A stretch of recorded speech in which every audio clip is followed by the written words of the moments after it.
जिल्ह्यातील 39 गावांमधील पाणी टंचाई दूर करण्यासाठी वराती मागून घोडं असा धक्कादायक प्रकार पुढे आलाय। उन्हाळा संपत आला असताना राज्य शासनानं या गावातील नळ योजनांसाठी 4,72,72,374 रुपयांचा निधी मंजूर केलाय। सोबतच शॉर्ट टेंडर प्रक्रियेनुसार 14 जूनच्या आत एजन्सी निश्चित करा आणि 3 जूनच्या आत कामं पूर्ण करण्याचा आदेशही त्यांनी दिलाय। त्यामुळे अवघ्या 16 दिवसात ही कामं पूर्ण करण्याचं आव्हान प्रशासनापुढे उभं ठाकलंय। दुसरीकडे ऐनवेळी धडकलेल्या या आदेशामुळे जिल्हा प्रशासन हादरलं असून टंचाईच्या उपाययोजनांसाठी हा खर्च खरेच आता करावा की करू नये या पेचात यंत्रणा अडकली आहे।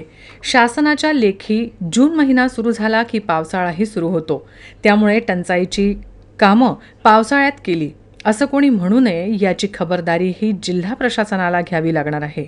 उपाययोजना मंजूर केलेल्या गावांमध्ये सर्वाधिक 19 गावे चांदूर बाजार तालुक्यातील असून अचलपूर तालुक्यातील 7, तिवसा आणि वरुड तालुक्यातील प्रत्येकी 4 तर चिखलदरा आणि नांदगाव खंडेश्वर तालुक्यातील प्रत्येकी 2 आणि अमरावती तालुक्यातील कस्तुरा या एकमेव गावाचा समावेश आहे।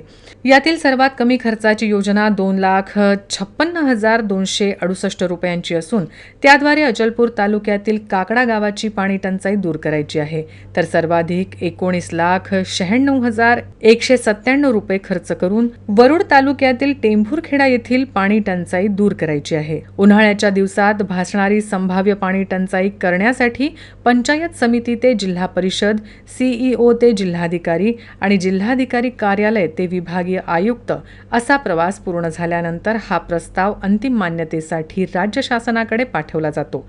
मात्र जिल्हा प्रशासनानं त्याकडे दुर्लक्ष केलं।